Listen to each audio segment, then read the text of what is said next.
Winter weather is on the way, and that means lots of things are in motion. Cold air's trying to get in and your warm air's trying to get out. So there's this constant battle of the two. Every system that moves through can make an impact. Every storm system we have is like a wave of energy as they move across. Just like these waves of energy in this pond. And especially in the cold, every degree counts. When it's 32 degrees, water and ice can exist at the same time. So when it rains, it can freeze on contact with surfaces like trees, handrails, bridges. From seasoned pros like us to little ones experiencing their first winter wonderland. I think Gordon is going to be a little snow bunny in itself too, but it's going to take a little bit. Everyone can benefit from learning more about winter's human impact.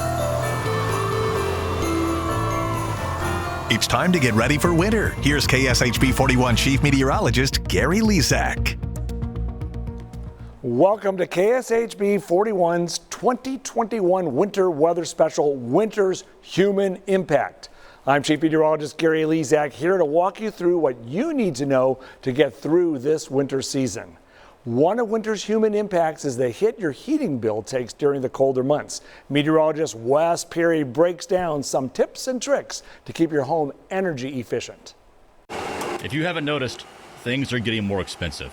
Holiday staples are more expensive at the grocery store, and shoppers may not even be able to check everything off their grocery list this Thanksgiving. You can expect more pain at the pump as gas prices continue to climb. And that includes utility bills this winter, too. Those cooler temperatures, especially over the weekend, may have many of you wanting to turn up the heat just a little bit around bedtime. But as you crank up the thermostat this winter, you can expect to pay more for your energy bill. The colder it gets, the bigger your bill. Depending on how cold it gets, natural gas prices could be 30 to 50% higher. Propane could rise about 50%. Electricity, 6 to 15% more, all according to the U.S. Energy Information Administration. You can't control the weather, but you can make your home more efficient and save some money with help from a heating and cooling expert. First, let's go over how air moves in a home. The cooling always wants to stay low. Heating always wants to do this. But heating also wants to go back to the cold air return faster than the cooling does. Now let's control that air to keep your furnace from running constantly and the heat from escaping with a few tips. Remove window units. Every window air conditioner has a grill on the front side of it, so there's a little plastic damper that's protecting us from a 0-degree day. This needs to come out of the window and be stored for the winter. Make sure doors are sealed. That double seal, what it does is it slides on right here and you pull it all the way to the edge of the door, and when you're doing that, you've got a tighter lip there. Close fireplace flues when unused. This is the exhaust vacuum for the entire house. Everything in this house that's heated is going to want to go right up this flue. So these are huge losses for as far as comfort and as far as utility expense. So two things would be really good for this one. Obviously having a really good sealed flue there that you could seal and still use this, but just even glass doors makes a really significant difference on the front of this. Here are a few common heating questions you may have. Should I keep doors between rooms open or closed? That's a myth as far as shutting doors. It doesn't help you and it really hurts you comfort-wise. But the only place that you might want to do that is if you have an area that you're not using on a second floor, you might want to shut that down. Should I wrap my hot water heater in an insulated blanket? Most of them are sitting right next to a furnace like this one is, so they're always being tempered. So if this were in an unconditioned space, yes, but not in this application. And actually most applications you wouldn't have to insulate a water heater. And here's my favorite. Will turning down the heat while you're not home save you money? Our expert says yes, this is true, especially in the wintertime. Here's why. Cold winter air holds less moisture than warm summer air. Therefore, it takes less energy to heat up that cold air, and it does so faster. Like how a pool takes a long time to warm up through the summer compared to the air, this is known as the specific heat capacity, and it's about 4 times higher for water than air and twice as much for water vapor. So seal those cracks, keep the interior doors open, and get ready for cold temperatures. Just how cold? Our winter forecast is coming up. Great information. Thank you, Wes. Missouri cold weather rule is in effect. That means utilities can't disconnect your heat when the temperature drops below 32 degrees. Companies also have to give longer notices for shutoffs and reconnect services after a payment, even if it doesn't pay off the full debt. This rule lasts until March 31st. Predicting winter precipitation is one of the most difficult things we do here at KSHB 41. As meteorologist Jeff Penner explains, every degree makes a difference. Kansas City is one of the hardest places to predict the weather, especially during the winter, and these forecasts impact each of us and our families. We are often faced with multiple forecast questions. Where is a storm going to track? What precipitation type will occur? What will the air and pavement temperature be when the precipitation is occurring? We try to answer these questions every time a winter storm is about to affect our region. Every degree makes a difference. There are 4 main precipitation types that occur during the cold season: rain, freezing rain, sleet, and snow. Rain is liquid water. Freezing rain is liquid water or rain that freezes on contact with a surface that is 32 degrees or lower, creating an icy glaze on surfaces like trees, power lines, and streets. Sleet is frozen rain, raindrops that freeze into ice pellets and often bounce on impact with a surface. Snow is pure ice crystals that form into flakes and accumulate. These precipitation types impact us more as the temperature drops. As the temperature drops from 35 to 33 degrees, it is most likely to just be wet. If it is sleeting or snowing heavily, then there may be some slick spots. When it's 32 degrees, water and ice can exist at the same time. So when it rains, it can freeze on contact with surfaces like trees, handrails, bridges, overpasses, and that is called freezing rain. Now, sleet and snow can stick on all surfaces regardless of how heavy they're coming down. Those surfaces are usually the first ones to start becoming icy, as these surfaces are exposed to the 32-degree air above and below. As the temperature drops to 31, 30, and then 29, freezing rain will now freeze on all surfaces, unless the rain is falling very heavily, which would keep it as liquid water. Sleet and snow will more effectively start accumulating within 5 to 30 minutes. As it gets lower down to 28 and then 27, ice will accumulate and snow will create snow-packed roads real quickly. Down we go to 26 and then 25. And this makes all forms of precipitation freeze, creating slick and hazardous conditions.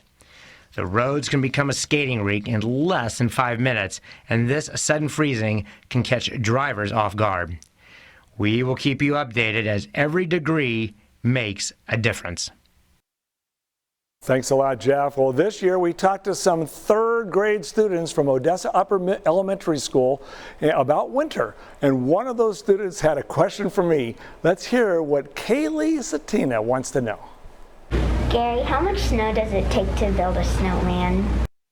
How much snow does it take to make a snowman? Well, if you have an inch or less, it's awfully hard. It's doable, it's possible, but Kaylee, we likely want 3 inches of snow or more, and then you can have enough to make that snowman. So let's hope we get that much a few times this winter. Still ahead, how much snow are we going to get? I'll share my winter forecast with you next. Welcome back to Winter's Human Impact Special. We asked some 3rd graders at Odessa Upper Elementary how much snow they want to see this winter. Here's what a few of the kiddos had to say.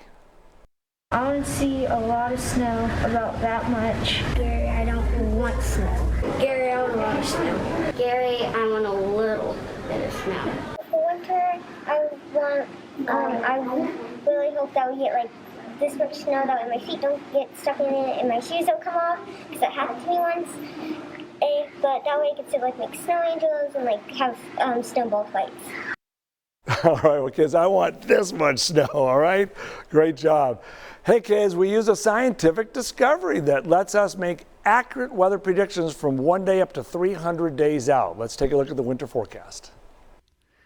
Did you know that the sun sets at the North Pole only once every year?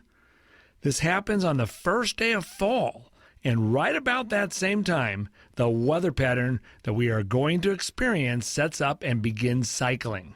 We call this cycling pattern the LRC, which was named by the KSHP bloggers almost 20 years ago, the Lezak recurring cycle. There are signs of a snowy winter ahead, but so far there has been a lack of cold air. This will change soon. I discovered that the weather pattern was cycling close to 35 years ago. Major winter storms blasted Oklahoma City during the winter of 1987-1988 in a place that only averages 8 inches of snow per year. 2 one-foot snowstorms blasted the Sooner State weeks apart and seemed to be related. This is when I started formulating my hypothesis. There was order in what most meteorologists think is just chaos. The LRC describes that order. There are 3 important aspects to the LRC. 1. A unique pattern sets up each fall. 2. Anchor troughs and ridges become established. These are where storm systems reach their peak strength near the anchor troughs and where the storm systems most often miss and are at their weakest near the anchor ridges. And most importantly, number 3, a cycle length develops and the entire weather pattern repeats over and over until the sun sets at the North Pole again. La Nina, which is the cooling of the tropical Pacific Ocean, is another piece of the puzzle. It already is showing some strong influences on the evolving pattern. We had a La Nina last winter as well, and our snowfall was below average as we predicted in last year's winter forecast. My prediction for last winter was for 15.5 inches of snow to fall in Kansas City, and what happened? Exactly 15.5 inches. This year's cycling pattern is very different already. Every storm system we have in this river of air above us is like a wave of energy.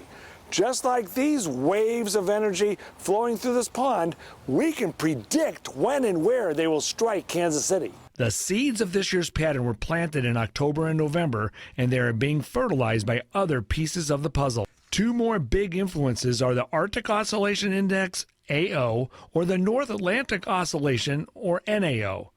When these indexes are positive, Arctic air is held up to the north. When they dip negative, then Arctic air is more likely to blast south into the United States and energize the pattern. It will suddenly turn brutally cold with winter storm systems. We expect this to flip the warmer start to this pattern in a few weeks, and it will suddenly get wintry. Earlier this fall, a stormy pattern set up near the west coast and shifted east into the plains. Kansas City had its first tornado watch in nearly 1,000 days, with Kansas suddenly having more tornadoes in October than they had had in the past year. Get ready, storm chasers, as we are using the LRC to predict a much more active year in Tornado Alley with 100 or more tornadoes in Kansas during 2022.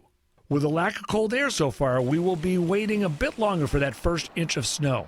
We are forecasting above average snowfall and above average precipitation. Temperatures will likely be closer to average with huge temperature swings. KC has averaged 19.6 inches of snow in the past dozen years.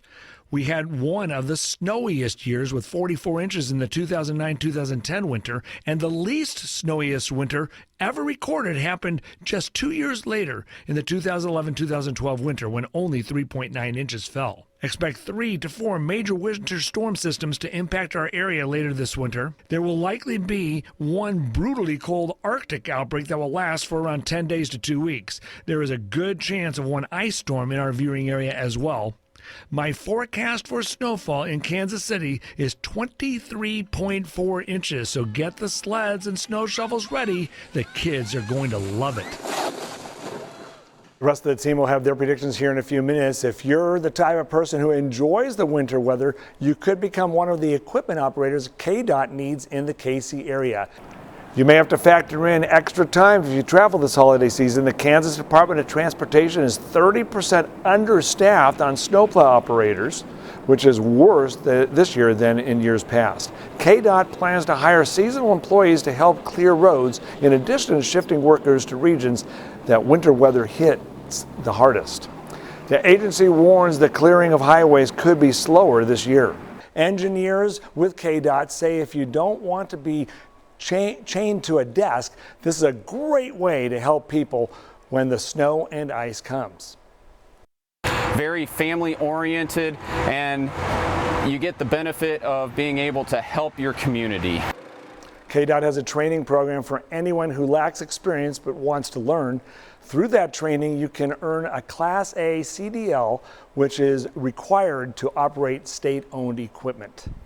All right, coming up after the break, we introduce you to the newest member of the KSHB 41 weather team, how Lindsay Anderson and her growing family are preparing for winter ahead. Throughout the winter season, the National Weather Service will issue different kinds of alerts to warn you about the conditions coming our way. Wes Peary breaks down these differences between those alerts so you know what they mean when you see or hear them. As we get you ready for the winter season, let's go over some of the winter weather alerts issued by the National Weather Service. Now, not always, but if there's going to be enough sleet and snow, the National Weather Service would issue a winter storm watch 1 to 3 days ahead of time.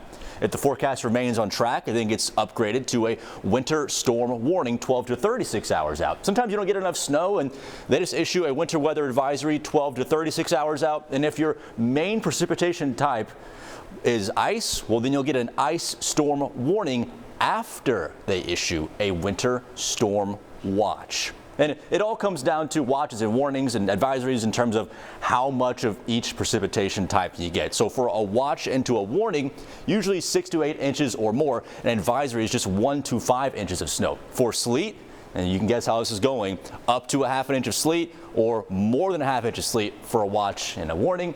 And then for ice accumulation or accretion, up to a ¼ inch of ice for an advisory. But if we think we could get more than a ¼ inch, it'll go from a watch into a warning. Sometimes they'll issue a winter storm watch 3 days ahead of time, and then the amounts look less, and then it'll go from a watch to an advisory. But you won't always get a watch and then an advisory. It gets a little tricky. Hey, something that we probably haven't seen very often in Missouri and in eastern Kansas is a snow squall warning. This is essentially a severe thunderstorm warning for a band of snow that moves through kind of quickly, drops a ton of snow really fast with really strong wind gusts, and this essentially causes visibility to drop very quickly. This is trying to cut down on the amount of wrecks on highways and interstates, because you could be driving along, encounter a snow squall, and then you immediately cannot see ahead of you and the road is completely covered. So let's hope that we don't run into any of these snow squall warnings anytime soon. I've only seen that, Wes, a couple times in Kansas City, but it can happen.